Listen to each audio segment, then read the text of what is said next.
What is going on, Comic Fam? It's your boy, the Bearded Comic Bro, and I am joined by comic creator Sam Beck. Welcome to the show. Hi, nice to be here. I'm excited to talk to you about comics. You created this wonderful world with verse, and then you've got some other stuff coming up and things. I want to talk all about your process in comics and how you come up with ideas. But have you always loved comics, or is this a It's new funny. thing?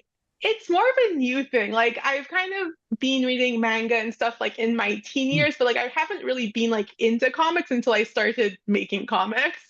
Nice. So where was this then kind of route for you to decide, hey, you wanted to start creating? Because people don't know you're a writer, but you do you're an artist as well. So like you have your hands in a lot of these processes. So where was this Yeah. idea for you to start creating comics then?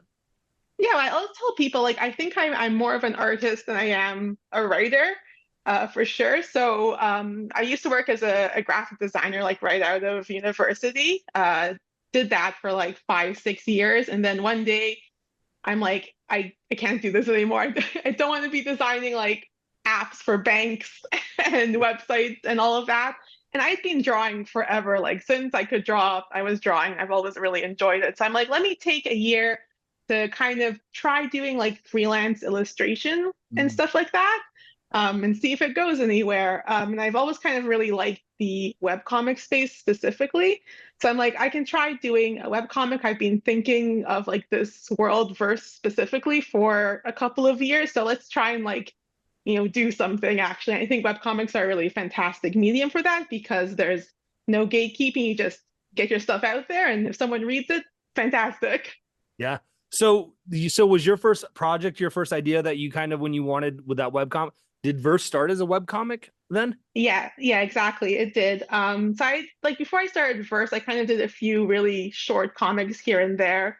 I was at like a convention here in Toronto where before I had even printed Verse or anything, I had like a few small zines and things like that, just to kind of understand the process of making comics. I had never done it before.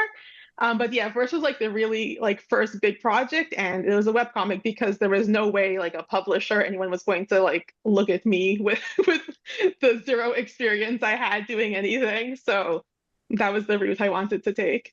Where was it for you that you kind of felt like that, you know, putting it out as a webcomic, like this would be the perfect medium for it?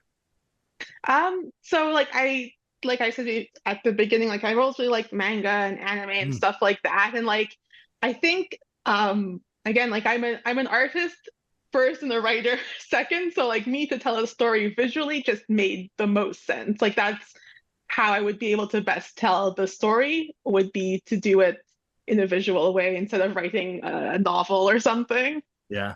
So you sound like you are more comfortable. Your space is in the art form of creating Yeah. comics more, which is Yeah, I which would is interesting because your yeah. first kind of thing I got exposed to was writing and doing being in both those spaces.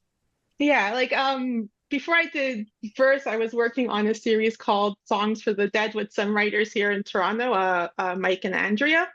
And that was kind of the first thing I got picked up by a publisher, by Vault Comics. So yeah, I worked as an artist with them doing like a bunch of issues for this fantasy comic, Songs for the Dead, about a necromancer who goes on adventures.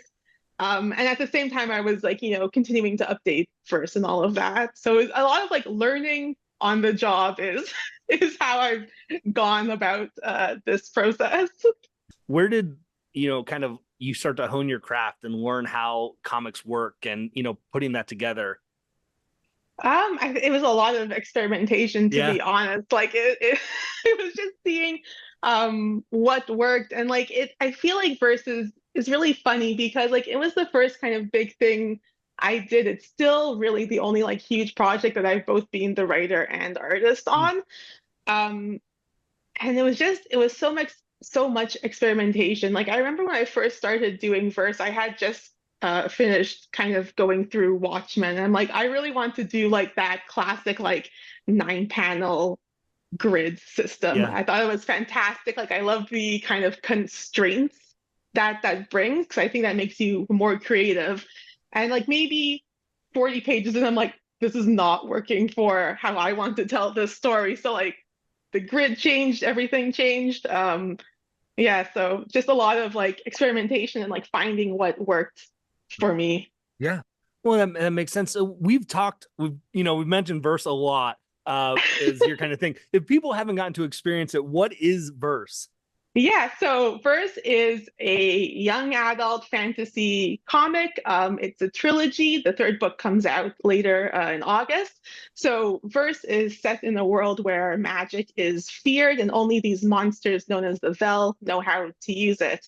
That's what Fife, our main character, thinks at least, until he discovers this young girl named Nithya who has mysterious powers, very akin to the same magic that these monsters use. And then everything, Fife believes is turned on his head. They kind of venture off on this journey together to find out more about who Nitya is, why she can do this magic stuff when no one else can.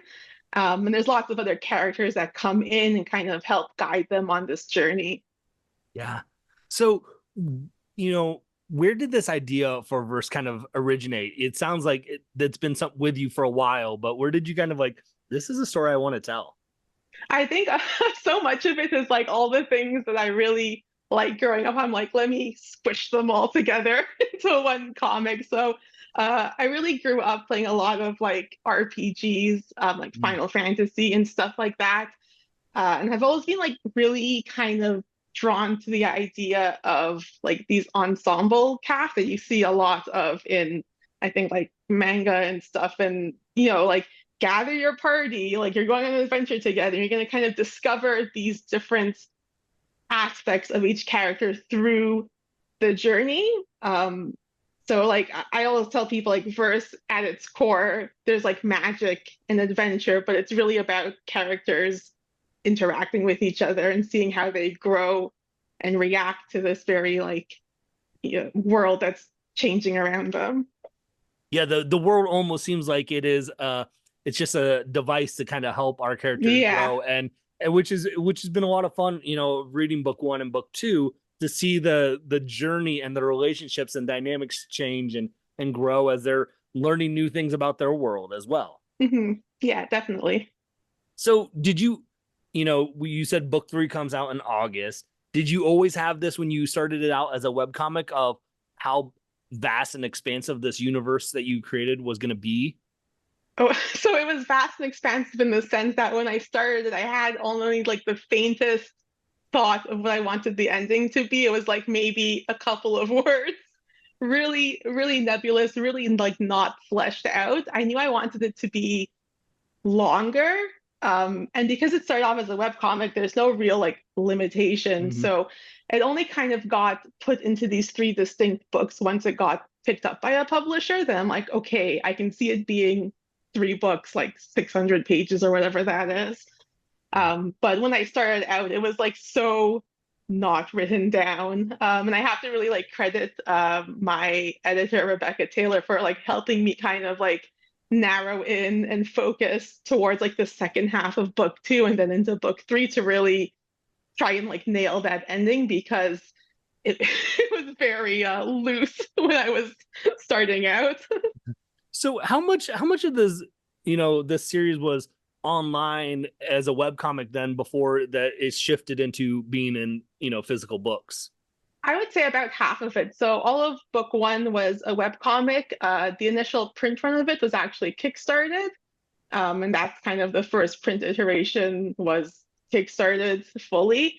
And then book two, half of it was online. And then at that point, it was picked up by Vault, is the publisher. Mhm. And I took it off for a while, but now it's back up. And I'm really happy about that because that was always kind of the intention was to have it be there free for readers to read. Nice. So book three is not up, I'm assuming, but will it eventually, was the hope then eventually that it'll be up as part of a webcomic as well? Yeah, so hopefully, like, really, it came like webcomic is back online to help promote book three, Mhm. obviously, and because I want it to be there. So, book two will continue to run online, and then eventually, book three will be there as well at some point in time. How did you get about promoting your webcomic to get viewers? And, as a new creator, how was it for you of, promoting yourself and what you were creating to get, eyes on it? Yeah, I think like the kind of thing that really helped me was I had been in online spaces doing illustration and sharing my artwork before I did comics. So there was kind of a there were people that enjoyed my artwork, thankfully, that wanted to take the chance on reading something that I was drawing. I think if I like didn't have that art background, like I'm all the time work with writers. I'm like, it's so amazing that you can get out there and pitch your ideas without having like a visual thing, because so much of what I do hangs on the fact that I can just show it to people. So Mhm. I'm always really impressed with writers that I work with because they can sell their ideas to me, to publishers without that sometimes. Like you said, you worked on a previous series with Vault, and as you're starting to figure out who you are as an artist and creator, how do you go about honing your craft and and growing as a creator? Just just continue to do it. Like Yeah. I think verse was a really good learning experience. And like I've had the question be like, oh, would you want to continue it? Because like it's such like a big world that like you could Mhm. easily kind of continue to play in this space for a really long time if you wanted to. But I'm like, no, I'm really happy that there's kind of like a chapter to be closed, because the person I was when I started that and the person I am now are vastly different people. It's been like Mhm. 6 years since when I started it. So I've really changed as an artist, and I'm really happy to like take what I've learned and now apply it to something new, from like a fresh start. Whether it's in like the same genre or not is to be determined, but yeah. So do having this, that you've gotten to see both sides of the coin of being a writer, being an artist, in creating, does that help you then when you have other projects where you're working within a writer, of kind of like how you interact with dialogues and what you need from a writer and vice versa, what you would expect? Yeah, I think it makes me feel a bit more confident in telling the person I'm collaborating with kind of what my thoughts are, and like I can kind of push back sometimes on parts of the script that like I know as an artist might not work. And like I don't know if having written helps me with that or not, but like there's definitely like more of a confidence in collaborating more closely with writers, to kind of understand what they want to have visually on the page. And yeah, sorry, my train of thought is gone. I want You're to, yeah, like a good example is the a book that's coming out soon called Loving Ohio. I worked with this writer, Matthew Ehrman, and he was such a fantastic collaborator because he really let me kind of pitch ideas to him, like not to spoil anything, but like there's kind of like a pivotal part in the book where I'm like, I don't think this should happen to this character. It feels like it really kind of deters from like the message you want to have in the story. And like he was awesome because he was really receptive to this, and we kind of worked together to change what happens to that character in that book. Yeah. So I don't know. I think it's just like a confidence thing. Like I'm Right. like emboldened by the fact that like I also write sometimes. And so you have that's also coming out in August as well, right? Yeah, it comes out at the start of August this year. Yeah. And what's kind of that gist of that book? Yeah, so Loving Ohio, like if you read verse and you pick up Loving Ohio expecting it to be similar, it's not. It's very it's so different. It's such a departure from like even stylistically how I draw. Loving Ohio is about these four kids in Ohio. There's a cult that is in the town. It's kind of permeated, the town that they live in. There's teenagers going missing, dying. There's a strange entity that's like hunting them down. There's a lot of angst, and strife, and it's very like grungy and punky.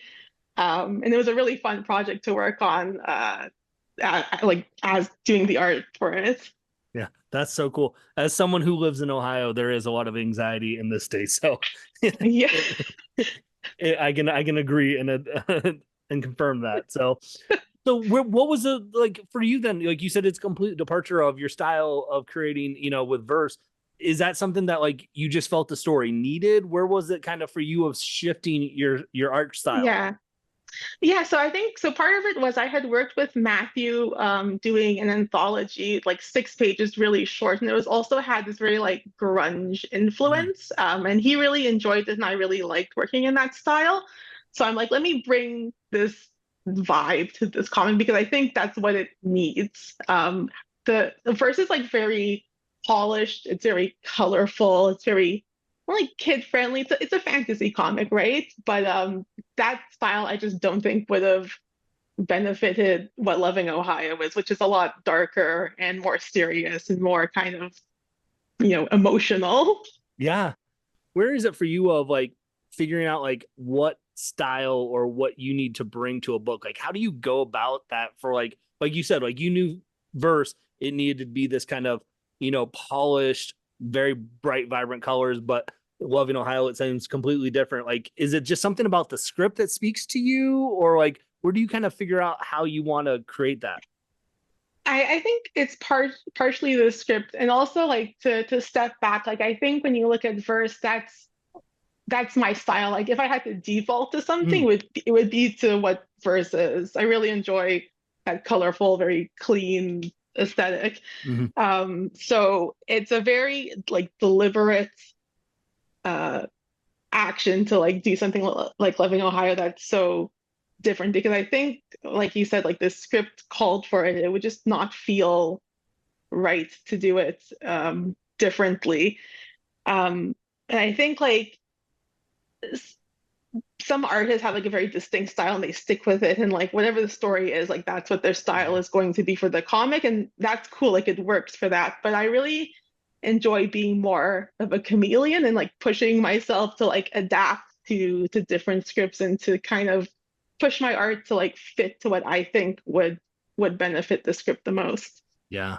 Well, I'm excited to check out Loving Ohio because like and obviously versus book 3 because getting to dig into the world you you have such a way with characters, and I'm speaking from verse book 1 and 2 of is it something that as you're processing through and creating these characters like that you kind of feel like you're going on a journey with them as you're creating like are they like your babies kind of like now as you're creating them like do you have like That a special neat place for them?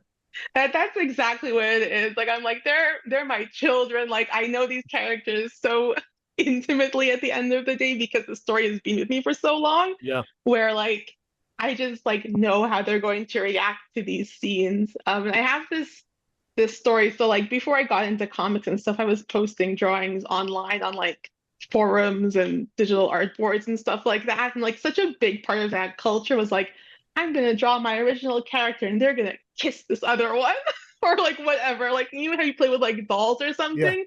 So I think like part of that stuck with me as a creator. Like I want to make these really fleshed out, detailed characters, and like they're just so important to the story. Like I could take these characters and put them into other situations, but like they would still remain that character. Yeah. Does that I guess does it is it harder then like when the story tells you to do something to a character like I don't want to do that to this character but it needs like is it harder for you then because you're so So closely tied to them? I have this is no spoiler because this happens in book two rather early on. There's this one character who has like a very traumatic injury. He loses an arm partway through the book. And I remember when I originally wrote this, I was going to kill him off because I'm like, maybe this serves the story better. And like, I couldn't bring myself to do it. So rewrote it, did something else. And I think it worked out better. I think killing off characters, like sometimes it can work for a story, but it's always more interesting to me when they live Mm. and you have to deal with the consequences of them being alive and changed instead of just dead. Yeah, well, and what's great is we just set a character, so we can talk about this. If you haven't read verse book 1 or 2, you don't know which character it is, so it's okay. Read to find out. But what I love is like, and again, it's a different, like, because I can visualize, I'm visualizing the story. I'm like, okay, if you had killed off this character, what would that do? But it allows your character now to, play a different, sidelined a little bit, but is playing a different role. And I think that just is something that's so cool and unique to kind of see. That's why I love seeing, like I said, peeling back the layers and seeing how comics are created. Like I love that Yeah. story. So, um, I could talk to you about all of these things a lot, but we've talked verse, we've talked loving Ohio. Is there anything else that you've worked on or that you got coming up that you wanted to talk about real quick, Um, or that you those are can? really the two.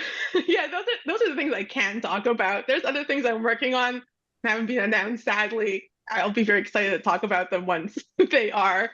But yeah, I'm just so happy that I get to create comics. I never expected to be doing this like 10 years later, so it's Yeah. great.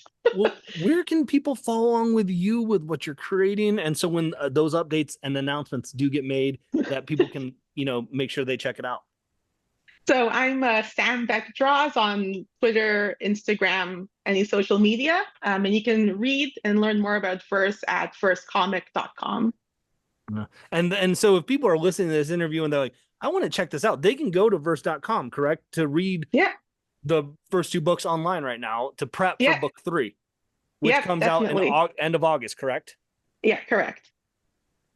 Gang, I'm telling you, go do it, right? It's right there at your fingertips. Why would you not go check it out? And then like, so, is there a different experience for you, as we're wrapping up here, was getting to read the comic online versus then having that physical thing in your hands, like because it's something you created all the time, but it's not something tangible that you could hold until it came out in book. Like, was there a special feeling of like that, for you of reading that book when you got that in your hands? Yeah, it was amazing. Like when I was drawing Verse, like if you look at book one, like it's clearly drawn in a way that's for print. Like my intention was it has to be a webcomic because I don't have the funds or the connections for it to be printed or published right now. But my intention was it for it to be in print. So actually getting to have it in my hand physically was amazing. I'm so excited to hold all three books, that like huge stack, and be like, look, this is so many years of work and it's like here. Yeah, because they're both, well, the first one's like 100 some 70 pages or something. The second one's bigger than Mhm. that. Is the Yeah. third just the same size or? The third is in the middle. It's like 200 and Okay. something pages. Yeah. So you've a lot of story that people can dig into and process. When you were releasing verse on as a web comic, were you doing it by pages weekly? Or was it like one just all at one time? How did people get to experience that? They got to experience it. So it updated weekly, like a 1, 2 pages. Mhm. Now it updates weekly at a much faster pace. So that's great for readers.